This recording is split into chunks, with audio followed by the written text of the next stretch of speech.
Thank you, Miriam, for doing an excellent job, and I appreciate that very, very much. This morning we're going to continue sort of where we left off last week. We began a discussion on the Lord's Prayer, and I got started into it, and obviously one sermon isn't enough, and probably a half a dozen would begin to be a start, but we'll have to settle for two, and this being the second one. I have an opening sentence, and this is not being mean-spirited or anything, but I thought you might want to know this. Since the world didn't end yesterday, and the pastor who why do these people, I don't understand all these ministers who are smarter than Jesus. I don't understand that. I don't get it. But anyway, this guy's a poor ministry. He's worth $139 million.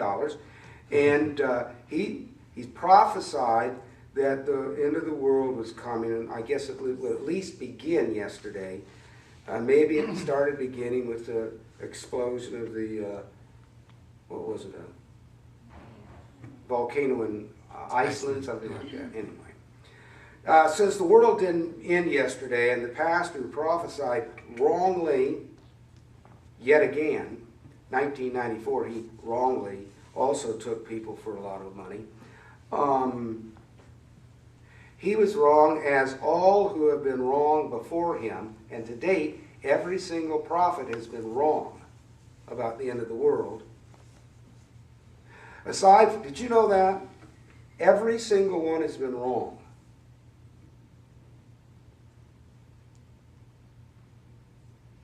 But that doesn't keep them from prophesying. Anyway, we have work to do today. At least I have work to do today. It's called the work of Jesus, who doesn't need to return because he's already here.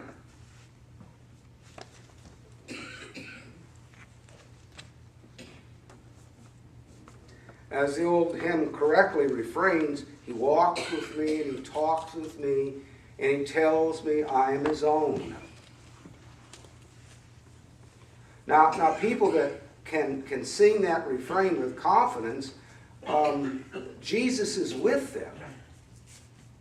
So those people aren't worried about what's going to happen in the future because Jesus is already here. He doesn't have to come back. He's here. He's here.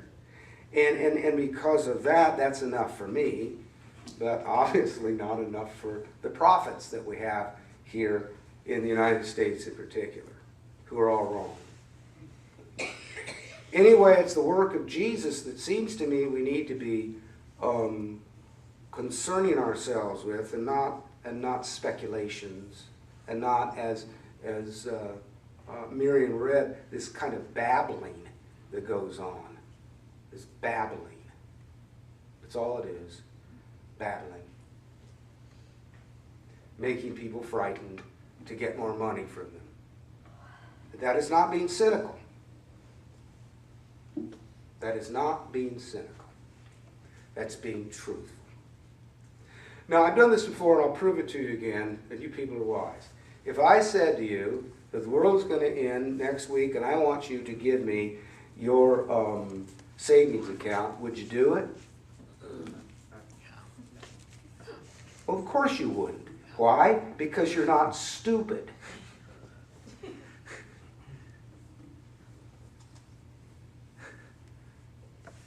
world's going to end, Andy, and I want you to give me, not you don't have any money, you just started one. Mr. Pease, you're well heeled. The world's going to end, and I want you to give me all your money, okay, Alan? All $27. All $27. Anyway, the work of Jesus is what we need to be about, and we'll leave the speculation to other people, I think. And the work of Jesus has to do, it seems to me, with imitating Jesus. Imitating Jesus. And that, incidentally, does not mean being pious or any of that kind of silly stuff. It means behaving like Jesus. Being Christ-like. Now, a snapshot of this kind of behavior, at least in part, a snapshot of this kind of behavior, this Christ-centered, God-centered behavior, is expressed in the Lord's Prayer. We talked about that a little bit about last week, which we noted. The Lord's Prayer is divided into 7 petitions. The first 3 have to do with our attitude about God and who God is. And so we start our prayer, hallowed be thy name. That's the first petition. Number 2, thy kingdom come and thy will be done. Those are petitions that we make to God. And they acknowledge that God is sovereign. They acknowledge that God is wholly other. They acknowledge that we're not God.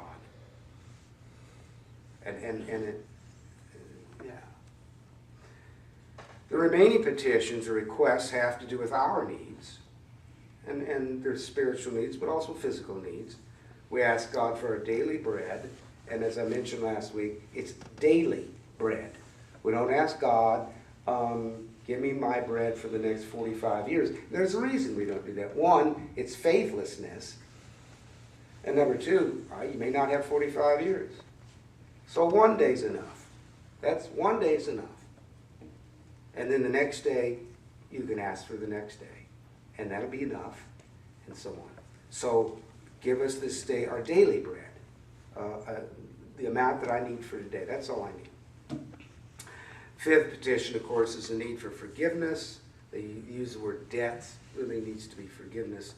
The 6th petition would have to do with the desire of not being led into temptation, or one reading is take us away from temptation. And then the last one would be deliver us from evil, deliver us from the evil one, or Satan. Keep us away from the evil one. Those are the petitions, the 4 petitions that kind of have to do with our needs. Now, each of these petitions order the life of the practicing Christian and are helpful reminders when one goes about serving Christ, gives them the kind of correct attitude I think that one needs to have when they serve Christ. And as I suggested last week, this certainly isn't novel with me, but the Lord's Prayer is the way I begin my prayer life, virtually every day. And it always begins with, and I take the example of the Lord's Prayer. I always begin with praise regardless of the situation. Always do that. Praise and adoration. It doesn't make any difference whether it's raining, whether there's been a tornado, whether there's been a death in my family, whether there's been anything sad. You always begin with praise. That's the way you always begin. And then you enter in, or I enter into thanksgiving. And I give thanks for the day. And I give thanks for my life. And I give thanks to God for me. There's nothing the matter with that. It's like you have created me, Lord, and wonderful and fearful are your works, and you knew me when I was being made in secret, intricately wrought in the depths of my mother's womb. And I'm glad of that, and I'm glad you made me. And I give thee thanks for that. So, adoration to God I begin, and then thanksgiving and praise I give to God for all the gifts of the day. And then I turn to my own personal need for forgiveness and my acknowledgement of my own sins, few as they are, Joe. And then, only then, do I begin any kind of specialized or particular prayers. Then I think I'm in the correct mood to offer up prayers for people in the church or whatever it might be. Now, with that said, going back to the Lord's Prayer, and particularly to Matthew, if you notice in Matthew spends an awful lot of time, he emphasizes, I should say a great deal, on the 5th petition, and that is forgiveness. And it's significant that at the very end there's this subscription that sort of even explains what Matthew wants you to understand, is the most important part, I think it's fair to say, of at least the last four petitions. And that has to do with forgiveness. And we've talked about that before, but it's always worth talking about again. And when we talk about forgiveness, we want to begin at Calvary. That's where we begin. Because imitating Jesus and imitating Jesus on Calvary gives us an opportunity to understand how we're supposed to behave in a Christ-like way, and particularly when it comes to the conscious act of forgiveness. So here Jesus is on the cross. He's dying. He's been wrongly accused. He's been ridiculed. He's had his clothing ripped off him. He's been spat on. He is hanging thanks to the nails in his wrists and through his ankle bones. And he's beginning to suffocate. And he's not at all in good shape. And people are ridiculing him, and depending on the particular gospel, the people on the right and the left have made fun of him. The Romans have made fun of him. The Jewish leadership has made fun of him, which is terrible. And so what does he do?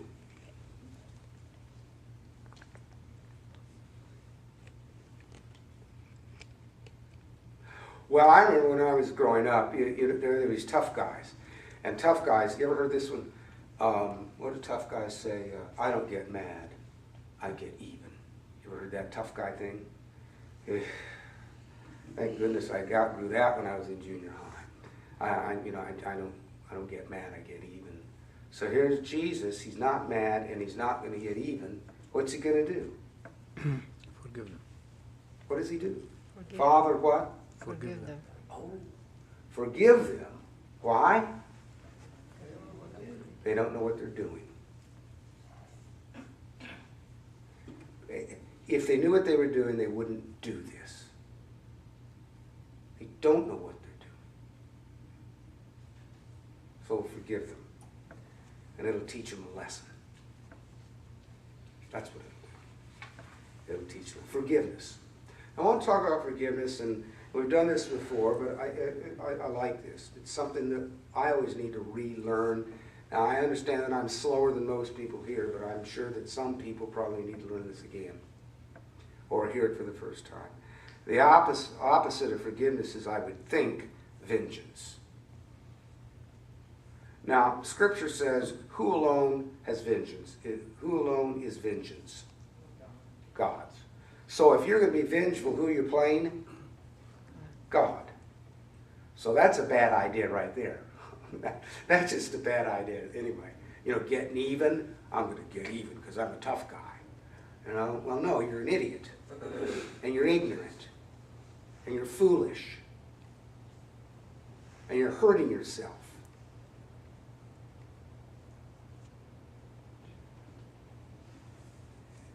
You're being ignorant. You're being stupid. That's what vengeance is. It's stupidity. It's ignorance. It's immaturity. It's unchristian. It's not Christ-like. It's Satan-like.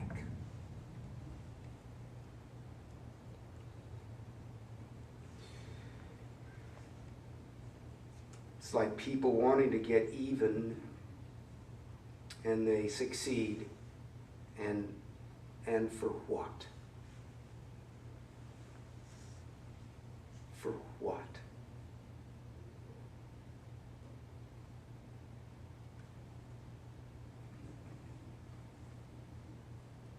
The word forgiveness, if you go to your Greek Bibles, there are all sorts of definitions.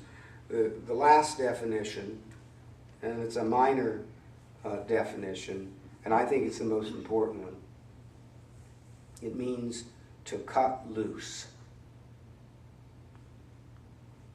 Okay? To cut loose. So, let me explain what this means so that everybody can understand this. Let's see, Michelle. Let's say Michelle damages me in some hateful way. She's incapable of doing that, but I'm just saying she does it. Now, that would be the same as her taking a lasso and lassoing me, and then dragging me into her orbit of hatred, or whatever it might be, and hurting me. Okay? And that would be her sin against me. All right? Now, my reaction out of fear and out of anger and out of disappointment is usually going to be what? Getting what? Getting even. Because by golly, you can't do that to me. And by golly, and on and on and on and on. And I'll teach you a lesson. And I'm gonna fix this. Okay. Now I'm tied to you because of your sin to me, okay? I'm tied. And I can't escape that. But because I'm ignorant, what I'm gonna do is I'm gonna kill you. And I'm gonna get even. So I kill you, metaphorically, whoever it might be. I get even. And I repay you for the damage you've done me. Okay? And I feel a whole lot better now, right? Now, I'm still connected to her, right, with this rope. And so everywhere I go, what do I get to drag along? I get to drag along her. Dead her. I'm not free, am I? I've still got this burden, don't I? I still have to drag along this pain. I still have to drag along this hurt. I still have to drag along all of this nonsense that happened to me. With me? So who is still being hurt? I'm still being hurt. Because I'm ignorant. Because I'm going to get even. Because I'm going to teach her a lesson. Because I'm going to have vengeance. And it might make me feel okay for a second.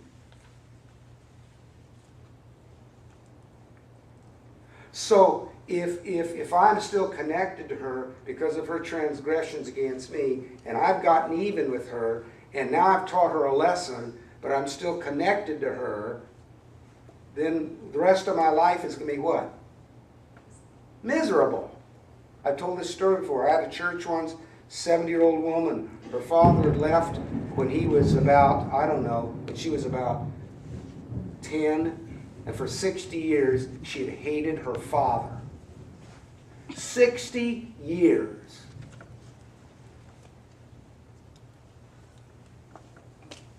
Had dragged around her dad with her and hated him. I've also said this, as I got to know this person, God love her, she's probably in her glory by now, I could see why her father left.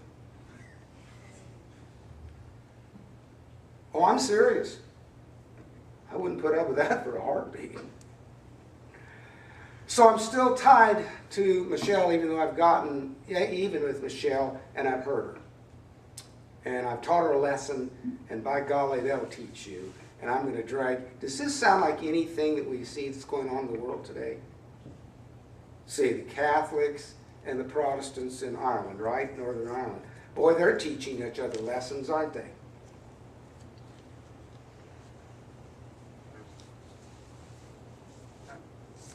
Can you think of any other places where we just have to teach people lessons?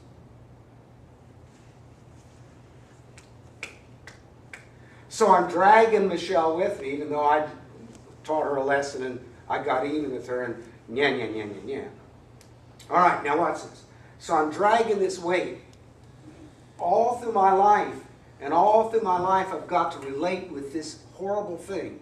All through my life, and if I'm foolish enough, even when I get ready to die, one of the last things that I'm going to do is think about Michelle and how she hurt me. Now, Jesus says what we're supposed to do is forgive people, and I still think that the Greek word that means to forgive, the the translation, certainly one of them, means to cut loose. So if I'm going to forgive her, I'm not going to get even with her. I'm not going to teach her a lesson. I'm not going to do an eye for an eye and a tooth for a tooth. I'm not going to do anything like that. What am I going to do? What am I going to do? I'm going to cut her loose. And that means I'm going to forgive her. Not so much for your sake, but for my sake, so I can be free. Now, Jesus is dying on the cross. Jesus has been humiliated. Jesus has every reason in the world to kill people. And instead, what he does, he says, I'm not going to be tied down by you ignorant people. You don't know what you're doing. And if I permit myself to be tied up with you, I'm just like you are. So I'm going to cut you free. I'm going to make you free. I'm going to forgive you. That's what forgiveness is.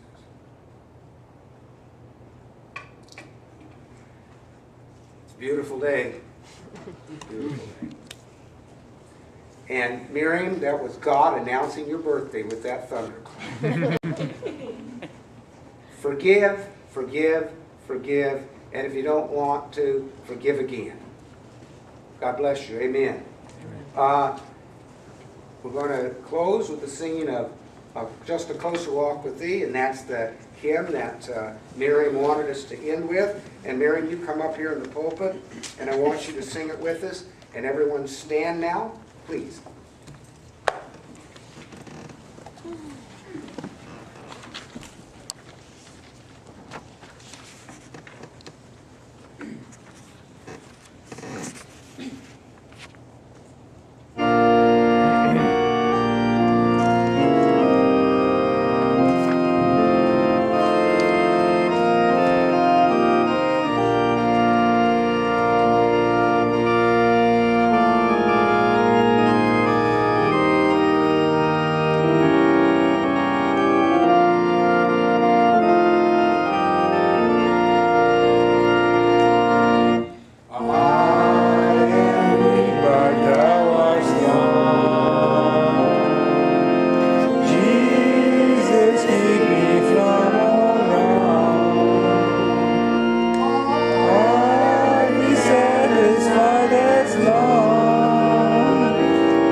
feeble life is o'er.